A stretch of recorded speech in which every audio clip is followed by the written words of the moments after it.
नमस्कार दोस्तों, online classes में आपका स्वागत है, हार्दिक अभिनंदन है। राधे राधे सभी को। तो आज का जो हमारा टॉपिक चल रहा था, एक नया टॉपिक आज हम लेके आए हैं। वो टॉपिक पूरा हो गया हमारा कल वाला, तो आज हम नए टॉपिक में बात करेंगे। आज हम बात करते हैं कि भारतीय राजनीति के सम्मुख कौन कौन सी चुनौतियां हैं, उन चुनौतियों की बात करेंगे। बड़ा इजी टॉपिक है, ज्यादा बड़ा टॉपिक नहीं है। और एक बात करेंगे हम, राष्ट्रीय एकता किसे कहते हैं, क्योंकि ये दोनों कंबाइंड में प्रश्न पूछे जाते हैं। तो पहले हम बात करते हैं राष्ट्रीय एकता क्या है। अगर हम बात करें राष्ट्रीय एकता की, राष्ट्रीय एकता तो एक राष्ट्रीय एकता एक बहुआयामी अवधारणा है। हम कह सकते हैं क्या है राष्ट्रीय एकता। राष्ट्रीय एकता एक बहुआयामी अवधारणा है। बहुआयामी अवधारणा का मतलब यह है जिसके अलग अलग आयाम है, किसी एक चीज पर निर्भर नहीं है। राजनीतिक है, आर्थिक है, सामाजिक है, तो कोई एक आयाम नहीं है, इसके बहुत सारे बहुआयामी है। तो जिसमें राजनीतिक, आर्थिक, सामाजिक आदि पक्षों के बारे में, कौन कौन से, राजनीतिक,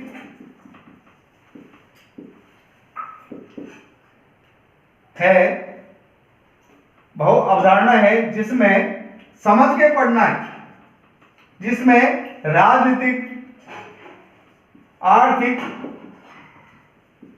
सामाजिक, सांस्कृतिक, ठीक है, ये बहुआयाम हो गए हमारे।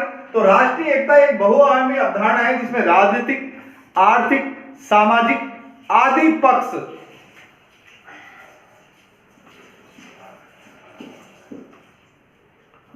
होते हैं।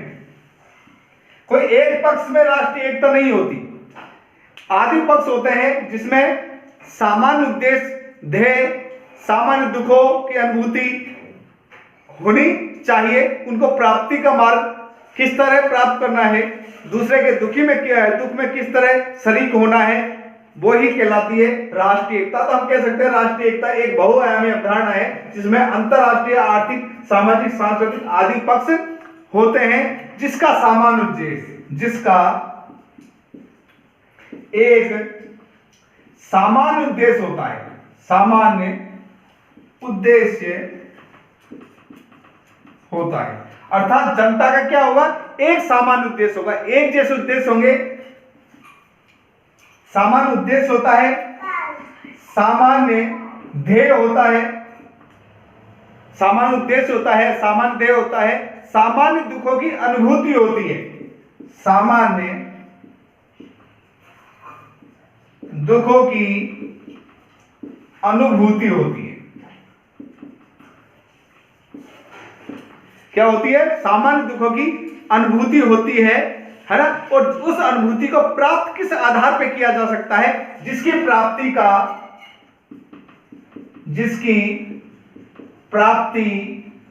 का एकमात्र रास्ता क्या है, यह कह सकते हैं जिसकी प्राप्ति का एक मार्ग, केवल एक मार्ग है, वो है सहिष्णुता। क्या है, सहिष्णुता उसकी प्राप्ति का मार्ग है। और इसके अलावा सहिष्णुता एक मार्ग, सहिष्णुता एवं सहानुभूति, हम कह सकते हैं क्या, सहानुभूति, सहानुभूति और सहिष्णुता एकमात्र इसका मार्ग है, किसको, राष्ट्रीय एकता को प्राप्त करने का। तो हम कह सकते हैं राष्ट्रीय एकता एक बहुआयामी अवधारणा है जिसमें राजनीति, आर्थिक, सामाजिक, सांस्कृतिक आदि पक्ष होते हैं, जिसमें एक सामान्य उद्देश्य होता है, सभी लोग एक सामान्य उद्देश्य की तरफ बढ़ते हैं, सामान्य ध्येय होता है, सामान्य दुखों की अनुभूति होती है लोगों में, और जिसको किस आधार पर अनुभूति होगी, अगर उनमें सहिष्णुता है तो, और सहानुभूति है तो, है ना। इसके साथ ही सहिष्णुता, सहानुभूति के साथ एक दूसरे के दुखों को अगर बांटते हैं तो, यही है, हम कह सकते हैं, राष्ट्रीय एकता।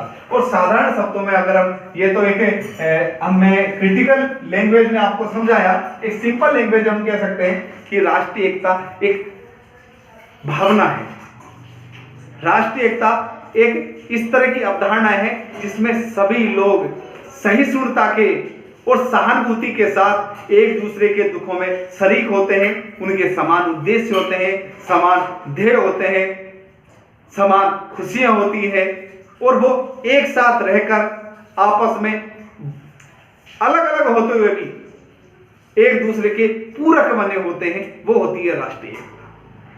अगर हम भारत में देखें, अगर इसको भारत में अपन लेके आए तो भारत में विभिन्न जाति के लोग रहते हैं, विभिन्न वर्गों के लोग रहते हैं, विभिन्न भाषाओं के लोग रहते हैं, विभिन्न धर्मों के लोग रहते हैं।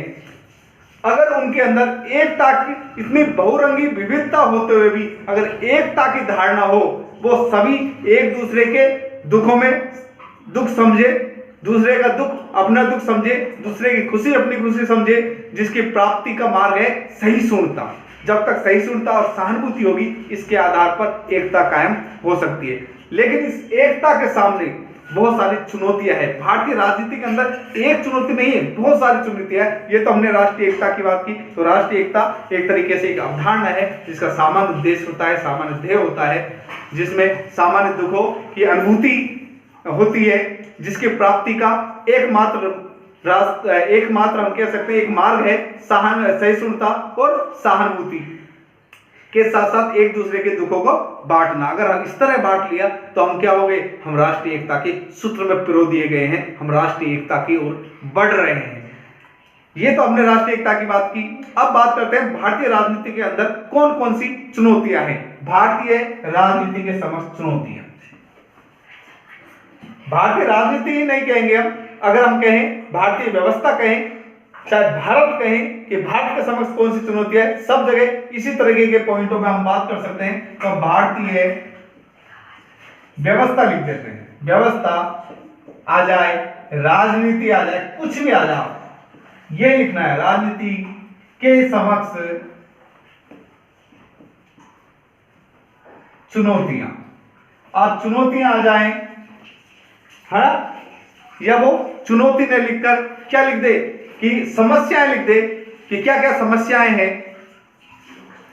कुछ भी लिख दो, अंतर कुछ भी नहीं है। तो पहला अगर हम बात करते हैं भारतीय राजनीति या भारतीय व्यवस्था या भारत के सामने चुनौती है, तो वो है जातिवाद का बढ़ता प्रभाव। जातिवाद का बढ़ता प्रभाव। देखिए, हम देख रहे हैं भारत के अंदर किस तरह राजनीति में जो राजनीतिक दल हैं वो जाति को मुद्दा बनाए हुए हैं। जातिगत आधार पर वो अपनी रोटियां सेकने के लिए एक जाति को एक मुद्दा बना देते हैं। बिहार में देखो आप, राजपूत है, कायस्थ है, भूमिहर है, इनमें पूरा बिहार बटा हुआ है। अगर हम आंध्रा में बात करते हैं, आंध्र प्रदेश की बात करते हैं, तो रेड्डी और कामा में पूरा आंध्र प्रदेश को बांट रखा है। तमिलनाडु में ब्राह्मण और गैर ब्राह्मण में बटे हुए हैं लोग। तो इस तरीके से हम कह रहे हैं कि जाति के आधार पर लोगों को बांट दिया गया है। जाति के आधार पर बांटकर अपनी राजनीतिक रोटियां सेकते हैं राजनीतिक दल। और एक तरीके से भारतीय राजनीति के सम्मुख एक बहुत बड़ी चुनौती है, भारतीय व्यवस्था के समक्ष एक बड़ी चुनौती है, भारतीय राष्ट्रीय एकता के समक्ष एक बड़ी चुनौती उभर के सामने आया है, जातिवाद। और इसका प्रभाव बढ़ता ही जा रहा है। इसका प्रभाव इतना बढ़ चुका है कि हम राजनीति को ले तो हर राजनीति में टिकट का जो बंटवारा होता है वो जाति के आधार पर बंटवारा होने लगा है। कौन से ज्यादा वोटर है उस पर्टिकुलर एरिया में, किस वोटरों की संख्या ज्यादा है, उसके आधार पर टिकट दिए जाने लगे हैं राजनीतिक दलों के द्वारा। तो एक तरीके से अपनी रोटियां सेकनी है। राजनीतिक रूप से टिकटों का बंटवारा लोकतंत्र के विरुद्ध है। अगर हम बात करें जातिगत आधार पर, जाति को आधार बनाकर टिकट का जो बंटवारा किया जा रहा है आजकल हमारी भारतीय राजनीति के अंदर, एक दुखद चीज है। ये भारतीय लोकतंत्र के समक्ष एक समस्या है, चुनौती है। छोटी छोटी जगह पर राजनीति के आधार पर टिकट बंटवारा करके आपस में लड़ाया जाता है। उकसाया जाता है अपनी जाति को प्रबलता और सर्वोच्चता दर्शाने के लिए एक दूसरे की जाति को एक दूसरे के विरुद्ध खड़ा कर दिया गया है। और एक हमारी जो राजनीतिक एकता एक ऐसा गुलदस्ता था जिसमें हर तरीके के फूल थे और वो गुलदस्ता इतना सुंदर लगता था, उसको नजर लगा दी है जातिवाद के बढ़ते प्रभाव ने। इसके अलावा अगर हम बात करें, नरेंद्र मोदी जी ने जीतने के बाद स्पष्टतः कहा है कि भारत में केवल दो ही जातियां हैं, गरीब और अमीर। तो प्रयास किए जा रहे हैं कुछ लोगों के द्वारा, लेकिन फिर भी हम कह सकते हैं कि जातिवाद का इतना प्रभाव बढ़ता जा रहा है भारतीय राजनीति में। आज एक छोटे से इलेक्शन से लेकर, एक सरपंच के इलेक्शन से लेकर के अगर हम बात करते हैं सांसद के इलेक्शन की, तो वहां तक भी जातिवाद का जहर फैला दिया गया है लोगों के अंदर। तो उसको किसी भी तरह कम करना हम भारतीय लोगों की जिम्मेदारी, एक अच्छे नागरिक होने के लिए जिम्मेदारी। तो हम कह सकते हैं जातिवाद का बढ़ता प्रभाव एक बड़ा कारण है, एक चुनौती है। इसके अलावा सांप्रदायिकता की बात कर लेते हैं। सांप्रदायिकता,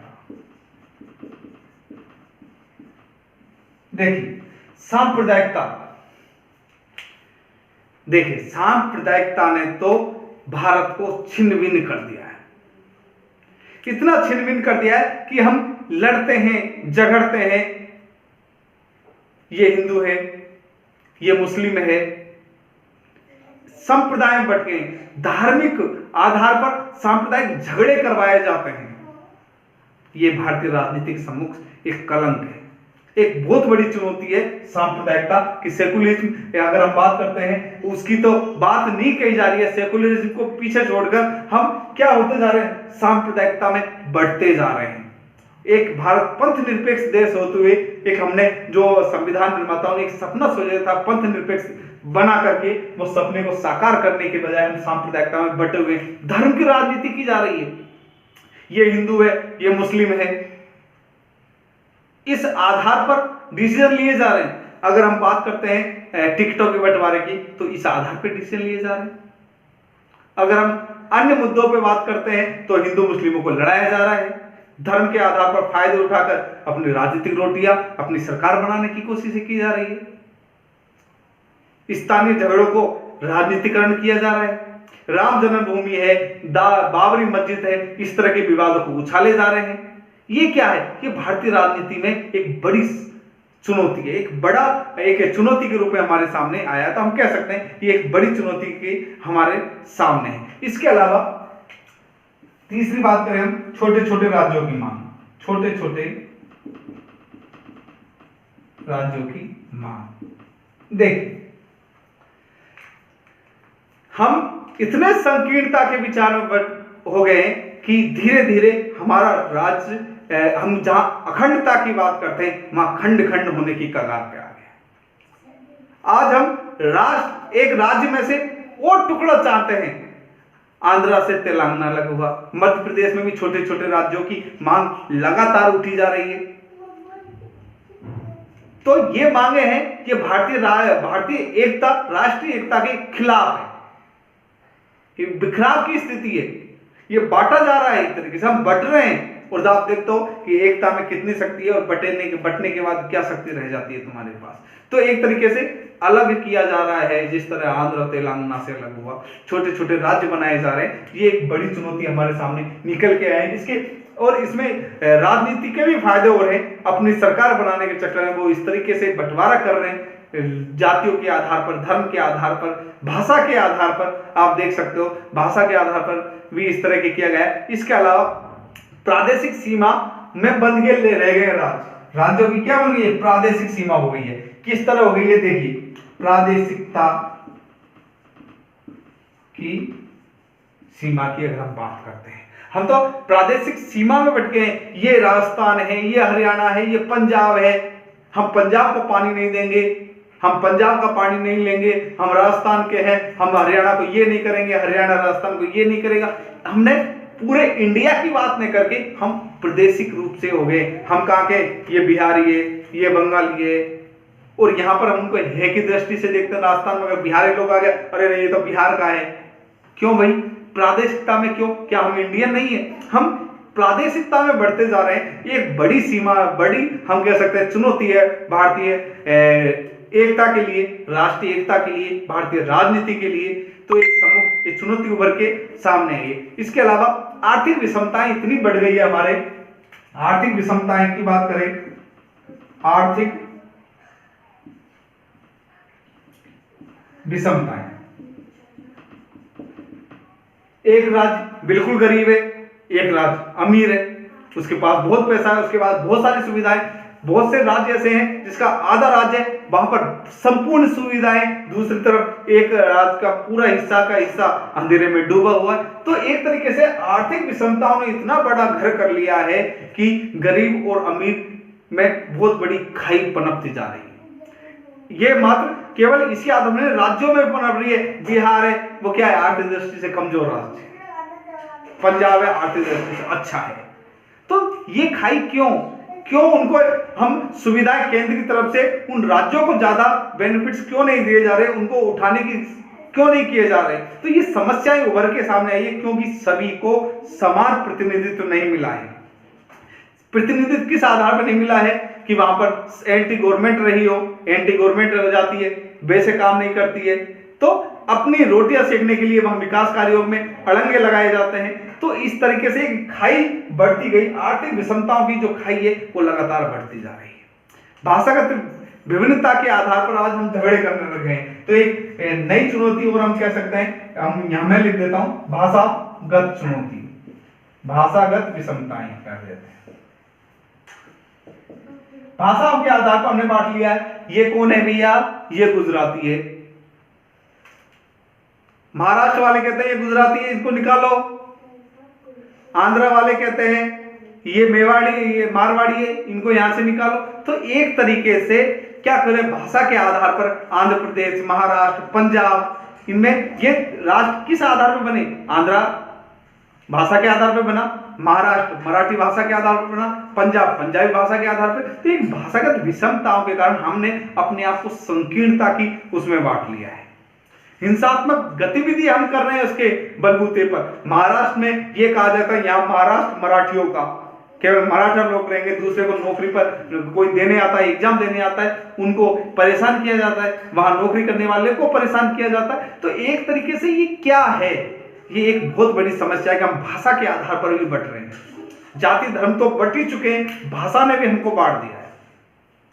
और राजनीतिक अवसरवादिता एक इतनी बड़ी है कि ये केवल अपनी अवसर, राजनीतिक अवसरवादिता, ये भी एक चुनौती है, राजनीतिक अवसरवादिता। राजनीति में सिर्फ अपना उल्लू सीधा करने के लिए लड़ाया जाता है, एक दूसरे के विरुद्ध किया जाता है, अवसर निकाले जाते हैं और अवसरों के आधार पर राजनीतिक फायदा उठाने के लिए जनता के मतलब जाति के आधार पर, धर्म के आधार पर, सांप्रदायिकता के आधार पर, भाषा के आधार पर, गरीबी अमीरी के आधार पर झगड़े करवाए जाते हैं।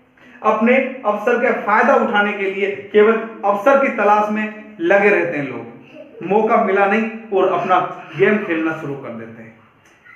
इसके अलावा भ्रष्टाचार नस नस में भर चुका है।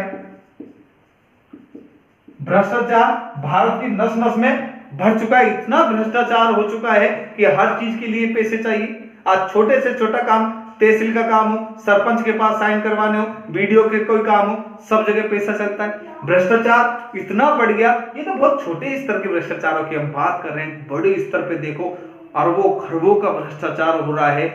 कितना फंड कहां जा रहा है किसी को नहीं पता, कितना खाया जा रहा है, कहां होता है खर्च।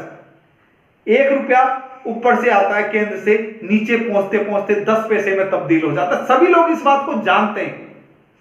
आपको अपना बैंक में लोन पास करवाना है, पैसे दो। आपको होम लोन पास करवाना है, पैसे दीजिए। भ्रष्टाचार नस नस में। आजकल तो नौकरियां भी आप देखिए, बहुत सारे स्टेट तो इस चीज के पर्याय हो गए हैं, नौकरियों में पैसे चल रहे हैं। तो स्थिति इतनी गिर चुकी है, भ्रष्टाचार इतना हो गया है जिसकी हद नहीं। भ्रष्टाचार का मतलब केवल एक रिश्वत खाना नहीं है, भ्रष्ट आचरण है, लोगों का आचरण।